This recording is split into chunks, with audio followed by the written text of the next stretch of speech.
My name is Kanta Reddy. I am polity faculty in HIP. అయితే ఈరోజు ఒక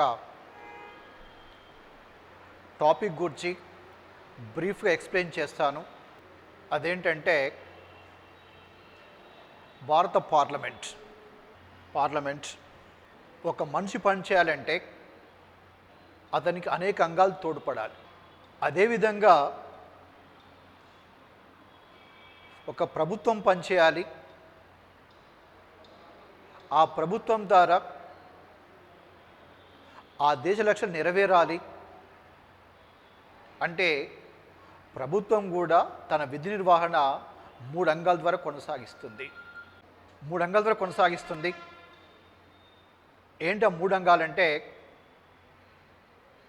ఒకటి శాసననిర్మాణ శాఖ, రెండు కార్మిక శాఖ, మూడు న్యాయశాఖ. మీరు ఏ ప్రభుత్వం తీసుకున్నా, అది పార్లమెంట్ తరహా ప్రభుత్వం కావచ్చు, అధ్యక్ష తరహా ప్రభుత్వం కావచ్చు, లేదా కేంద్రం కావచ్చు, రాష్ట్రం కావచ్చు, మీరు ఏ ప్రభుత్వం తీసుకున్నా ప్రతి ప్రభుత్వం తన విధి నిర్వహణ కొనసాగించేది ఈ మూడు అంగాల ద్వారానే. మరి ఏంటి ఆ మూడు అంగాలంటే, ఒకటి శాసననిర్మాణ శాఖ, రెండు కార్మిక శాఖ, మూడు న్యాయశాఖ. మరి దీంట్లో మొదటి అంగం శాసననిర్మాణ శాఖ. దీని ప్రధాన కర్తవ్యం ఏంటంటే శాసనాల రూపకల్పన. రెండవది కార్మిక శాఖ. దీని ప్రధాన విధి ఏంటంటే శాసనాలను అమలు చేయడం. మూడవది న్యాయశాఖ. దీని ప్రధాన విధి ఏంటంటే శాసనాలను నిర్వచించడం. మొదటి అంగం చూద్దాం, అదే శాసననిర్మాణ శాఖ. మరి మన రాజ్యాంగ నిర్మాతలు శాసనాల రూపకల్పన కోసం అటు జాతీయ స్థాయిలో ఇటు రాష్ట్ర స్థాయిలో వేర్వేరు ఏర్పాటు చేసినటువంటి శాసనసభలను, ఈ శాసనసభలనే జాతీయ స్థాయిలో పార్లమెంటుగా, రాష్ట్ర స్థాయిలో అసెంబ్లీగా పేర్కొంటున్నాం. మొదట పార్లమెంట్ గురించి డిస్కస్ చేద్దాం. మరి భారత రాజ్యాంగంలోని ఆర్టికల్ 52 నుంచి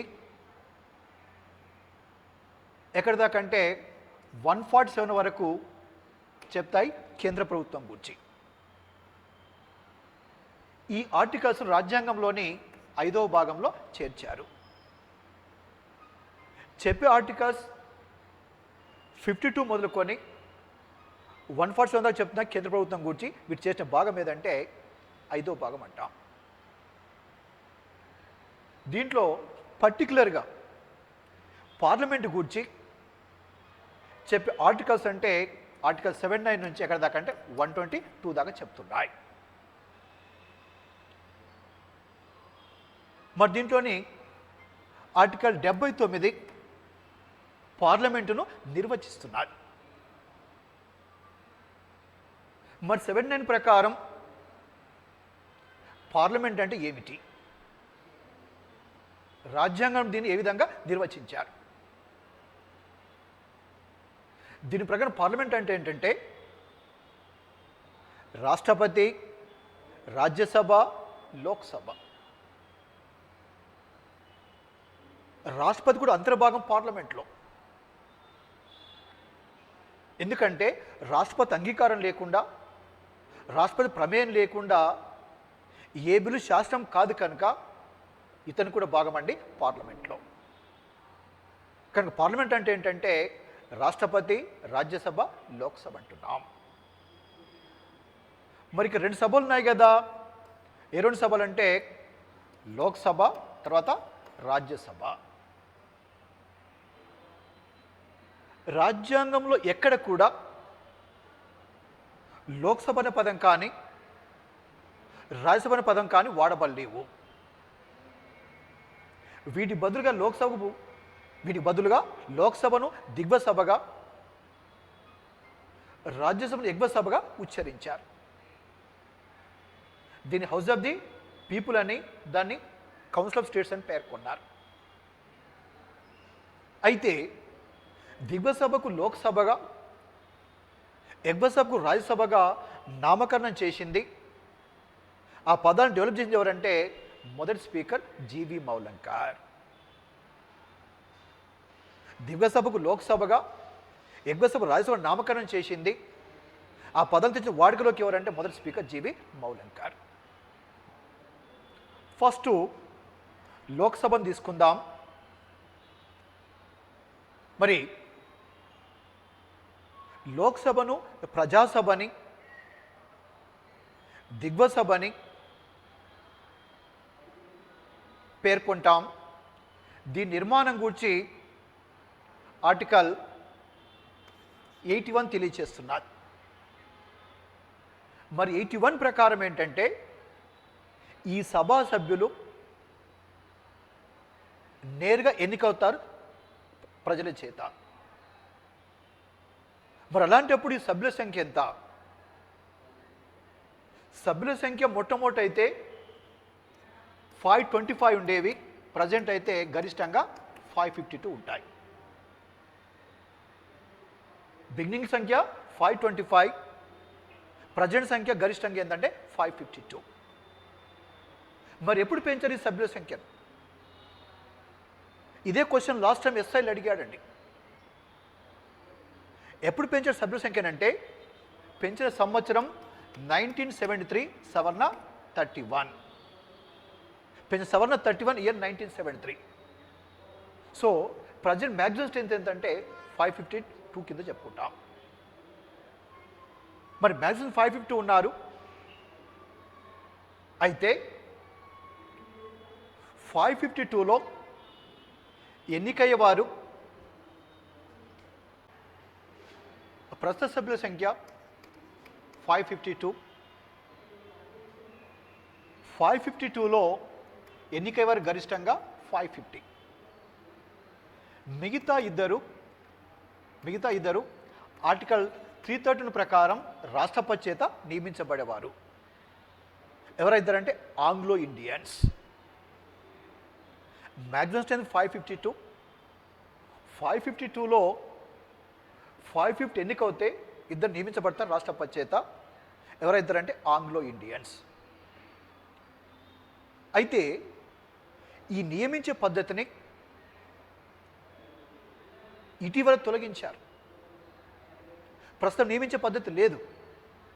ఎప్పుడు తొలగించారంటే తొలగించింది మన ఇయర్ 2020 సవర్ణ 104లో తొలగించారు ఇక్కడ. సో ప్రస్తుతం నియమించే పద్ధతి తొలగించారు. ప్రజెంట్ ఓన్లీ ఎన్నికైన సభ్యులు మాత్రం ఉంటారు లోక్సభలో. 550 ఎన్నికవుతారు. ఈ 550లో రాష్ట్రాల నుంచి 530, మిగతా 20 మంది మించొద్దండి కేంద్రపాలిత ప్రాంతాల నుంచి. 550లో రాష్ట్రాల వాటా 530, 20 కేంద్రపాలిత ప్రాంతాల వాటా కింద పేర్కొంటాం. ఇలా ఎన్నికవ్వాలి రాజ్యాంగం ప్రకారం. ప్రజెంట్ అయితే రాష్ట్రాల వాటా ఎంతంటే 524. రాష్ట్రాల వాటా 524, మిగతా 19 ఏంటంటే కేంద్రపాలిత ప్రాంతాల వాటా కింద పేర్కొంటాం. ఎలా? ఇంతకుముందు ఇది 530 ఉండే, అది 13 ఉండే. ఎప్పుడు? 2019 కన్నా పూర్వం. ఇప్పుడు కాశ్మీర్ రాష్ట్రం తొలగించబడి మార్చబడ్డ కేంద్రపాలిత ప్రాంతాలుగా, తద్వారా ఏంటంటే ఈ మార్పు వచ్చేది.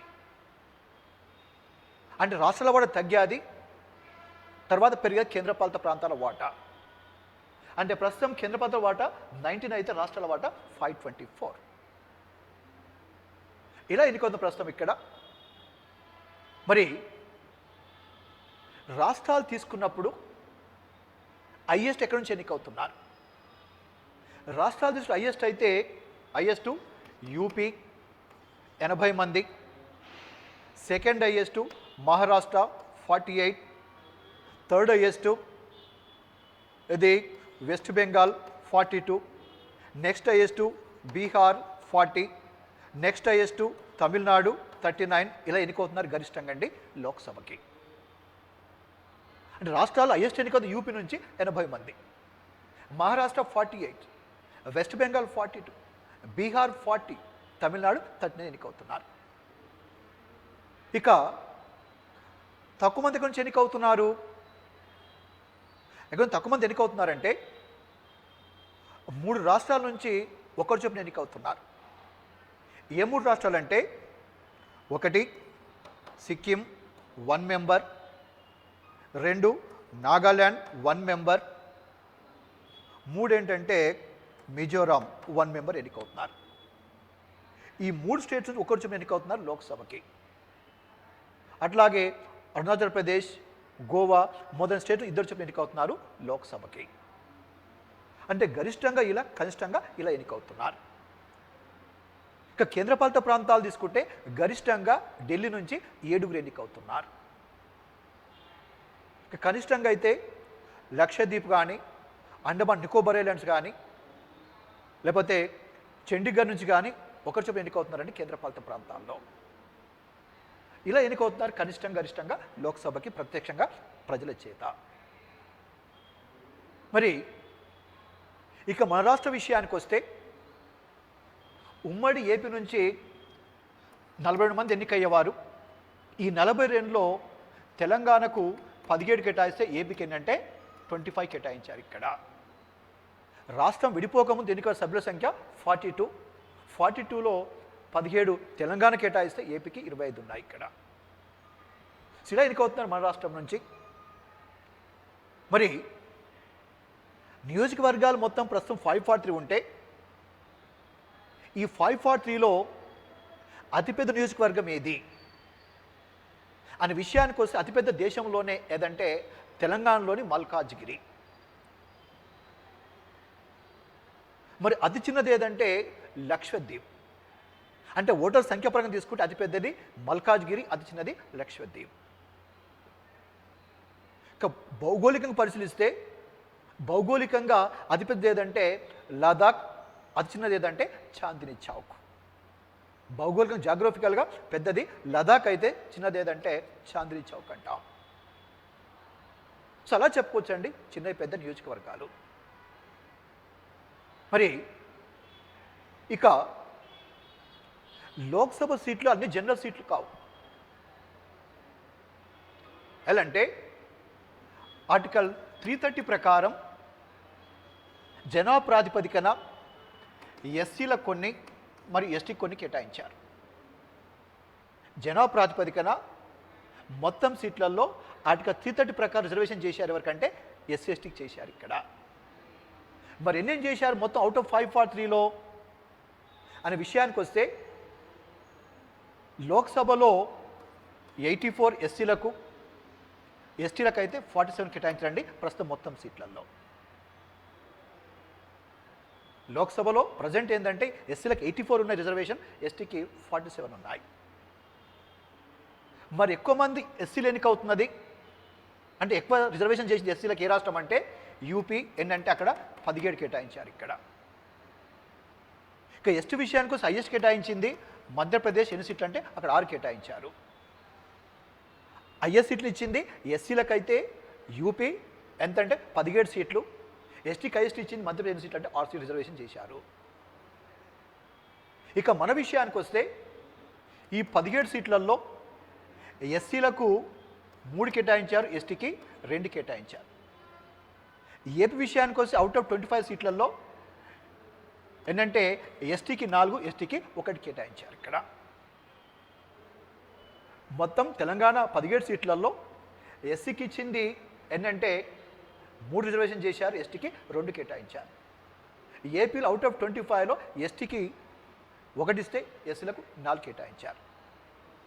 ఇలా రిజర్వేషన్ చేశారండి ఇక్కడ ఎవరికంటే ఎస్సీ ఎస్టీకి మొత్తం సీట్లలో. అయితే రాజ్యాంగంలో మొట్టమొదటి ఏంటంటే రిజర్వేషన్స్ అనేవి 10 సంవత్సరాలకే వర్తింపజేశారు. 10 వర్తింపజేశారు. తర్వాత ఏంటంటే అవసరమైతే పొడిగించుకోవడానికి అవకాశం కల్పించారు రాజ్యాంగం అనేది. పొడిగిన అవకాశం కల్పించేది, తద్వారా పొడిగిస్తూ వస్తున్నారంటే గత 70 సంవత్సరాల నుంచి. ఎలా పొడిగించారంటే 1959లో సవరణ 9 ద్వారా సవరణ 8 ద్వారా ఇది 1970 వరకు పొడిగించారు. మళ్ళీ 1970లో సవరణ 23 ద్వారా 80 వరకు పొడిగించారు. మళ్ళీ 1989లో సవరణ 45 ద్వారా 90 వరకు పొడిగించారు. మళ్ళీ 1999లో సవరణ 62 ద్వారా 2000 వరకు పొడిగించారు ఇక్కడ. ఆ తర్వాత 2017 ఆ తర్వాత 2009లో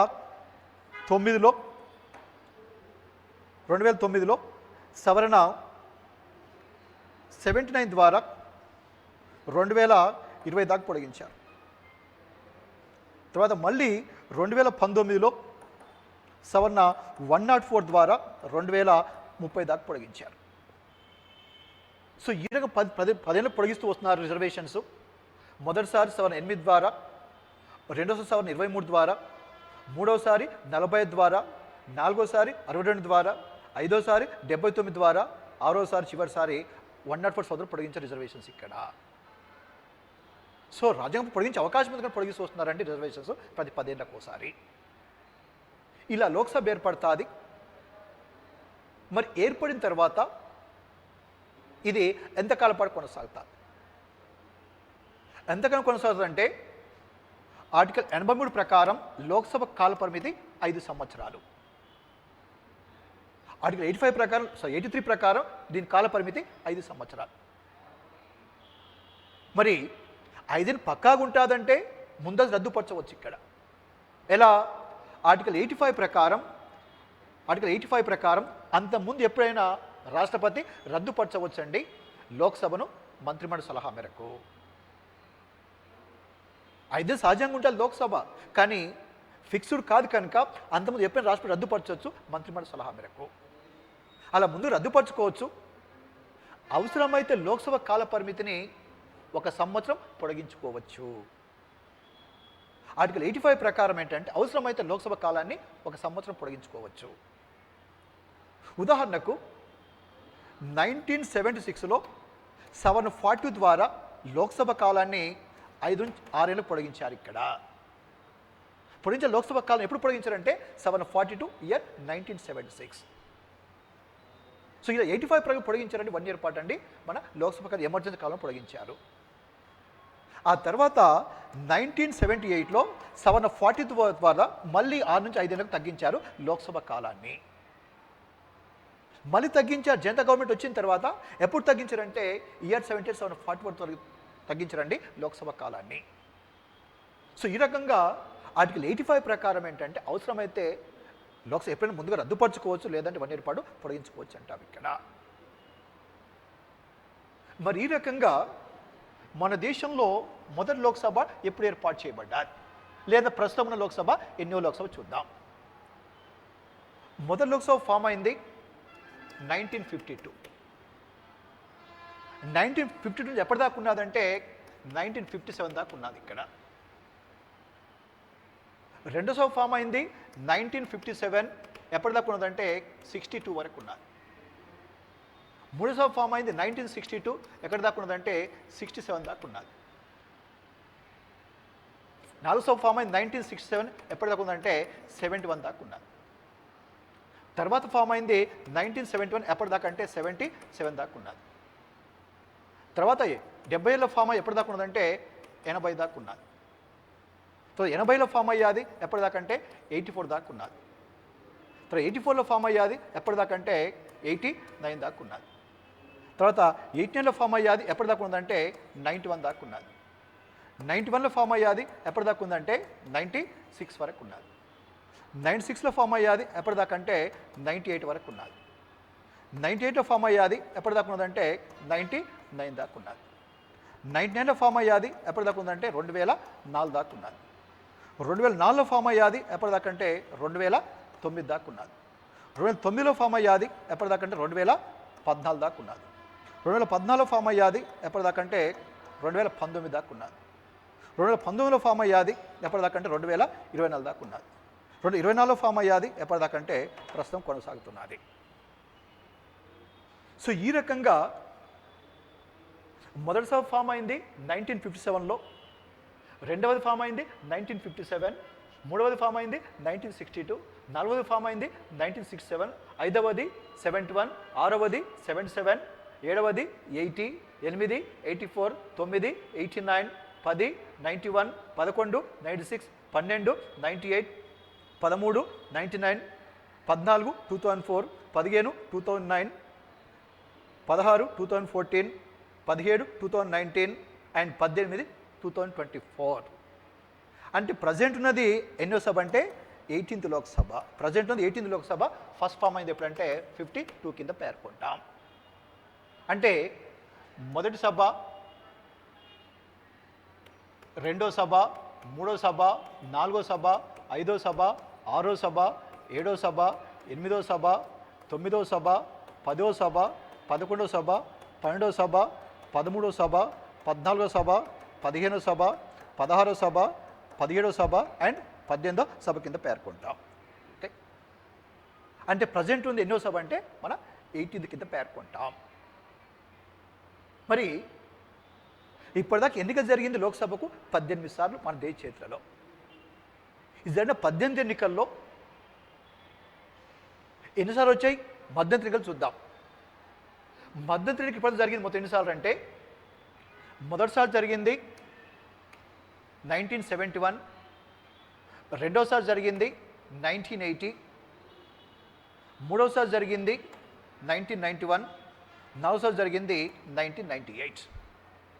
అంటే జరిగిన మొత్తం 18 ఎన్నికల్లో 4 సార్లు వచ్చేయండి మధ్యంతర ఎన్నికలు. ఇక్కడ జరిగింది మొత్తం 4 times మధ్యంతర ఎన్నికలు. మీద జరిగింది 14 ఎన్నికలు ఏంటంటే సార్వత్రిక ఎన్నికల కింద పేర్కొంటాం. అంటే మొదటి సభ ఫామ్ అయింది ఎప్పుడంటే మన దేశ చరిత్రలో 1952. మొట్టమొదటి వచ్చి మధ్యంతర ఎన్నికలు ఎప్పుడంటే వచ్చింది మొట్టమొదటి మధ్యంతర 1970లో వచ్చాయి లోక్సభ మొదటి మధ్యంతర ఎన్నికలు. మరి ఈ 18 లోక్సభల్లో అన్నిటికంటే ఏ సభ ఎక్కువ కాలం పాటు కొనసాగేది? అదంటే ఎక్కువ కాలం పాటు కొనసాగింది 71లో ఏర్పడ్డ 5వ లోక్సభ. ఇది 6 ఏళ్ల పాటు కొనసాగేది. ఎక్కువ కాలం పాటు కొనసాగింది 5th లోక్సభ అండి. ఎంతకాలం అంటే అది 6 ఏళ్ల పాటు కొనసాగేది.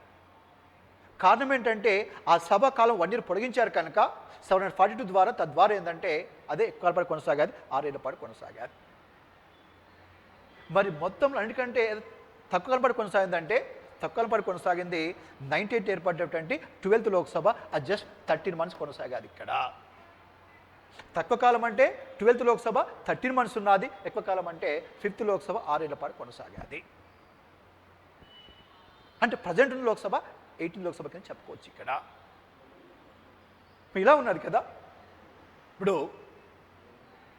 ఇంకోటి ఏంటంటే మన అతిపెద్ద సమస్య, ఒక రకంగా ప్రజాస్వామ్యానికి విరుద్ధమైన సమస్య ఏంటంటే మహిళలు ఓటర్ల పరంగా 50% ఉన్న లోక్సభ విషయానికి వస్తే వారి యొక్క ప్రాతినిధ్యం అనేది చాలా తక్కువగా అనిపిస్తున్నది.